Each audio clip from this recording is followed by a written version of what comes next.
रोहतास का एक और किस्सा मैं आपको सुनाता हूँ। ये कानों सुना नहीं, आँखों देखा है।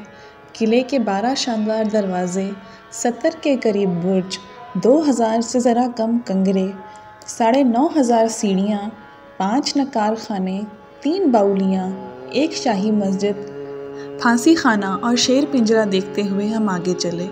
बहुत बुलंद रानी महल का नज़ारा करते हुए हम सफ़ेद महल की सीढ़ियाँ चढ़े। वो आलम इस ख्वाब जैसा था जिसमें कितनी ही सीढ़ियाँ चढ़ें वो ख़त्म होने को नहीं आती। ऐसी ही इमारत की सीढ़ियाँ चढ़ते हुए एक कमसिन बेटे ने अपने बाप से पूछा था कि अब अल्लाह मियाँ कितनी दूर हैं।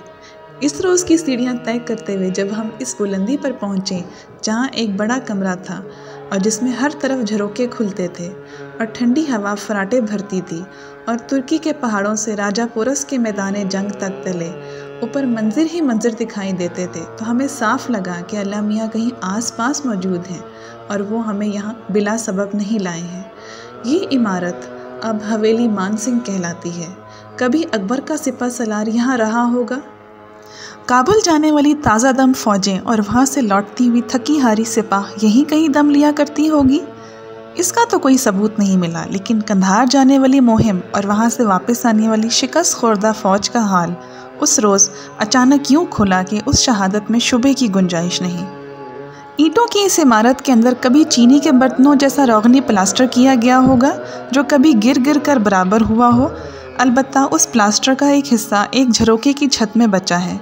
मैं करीब जाकर उसे गौर से देख रहा था और सोच रहा था कि क्या खबर, पुराने ज़माने के लोग इस दीवार पे कुछ लिख गए होंगे। अचानक मेरी निगाह कुछ तहरीरों पर जम गई जो परिंदों के पर तराश कर कलम बनाए जाते हैं और उन्हें स्याही में डुबो कर लिखा जाता था। उन्हीं कलमों से झरोके की छत पर कुछ लिखा हुआ था। ये देखो मुहिम कंधार। मैं छोटे बच्चों की तरह चिल्लाया और किले के वो तमाम बाशिंदे जो हमारे साथ साथ चल रहे थे वहाँ आ गए। किसी ने ऊपर चढ़कर उन तहरीरों को पढ़ा तो मुहिम कंधार के अलावा वहाँ फ़ारसी शेर लिखे थे। कुछ लोगों के नाम और कुछ तारीखें दर्ज थीं। किले वाले हैरान थे, उन्होंने ये तहरीरें पहले कभी नहीं देखी थी। मैंने झट अपना कैमरा निकाला और उन तहरीरों का अक्स महफूज कर लिया। नए ज़माने के नौजवान उनके ऊपर अपने नाम लिख चुके थे और बाज़ मन चले ये आजमाने के लिए कि वो स्याही मिट सकती है या नहीं। कई जगह से उसे मिटा चुके थे थूक लगाकर। मैं इन बची कुछ ही तहरीरों की तस्वीरें उतार कर अपने साथ लंदन ले आया और यहाँ वो तस्वीरें तारीख़ के और कदीम फ़ारसी के उस्ताद और मुहक़्क़िक़ डॉक्टर ज़ियाउद्दीन अहमद शकीब को दिखाईं। उन्होंने 100 जतन करके वो इबारतें पढ़ीं, फिर लाइब्रेरी जाके तहकीक की और यूँ इनका हाल खोला। शकीब साहब ने बताया, ये कोई बाकायदा कतबे तो नहीं हैं। ज़ाहिर बात है कि वहाँ कुछ देर को जो सिपाही या उमरा ठहर गए थे उन लोगों में गालिबन शेर व शायरी का मशगला था, तो उन लोगों ने जो शेर कहे वो दीवार पर लिख दिए और झरोके की छत पर इसलिए लिखे कि मिट ना जाएं और बहुत अरसे बाकी रहें। चनाचा यही हुआ कि मिटे नहीं और आप उनकी तस्वीरें लेकर आए हैं। ये शेर बहुत दिलचस्प हैं, इनमें बेसबाती दुनिया का एहसास मिलता है। मसलन कहा गया है, माओ ज़माना खून गरेम, यानी हम और ज़माना खून रो रहे हैं।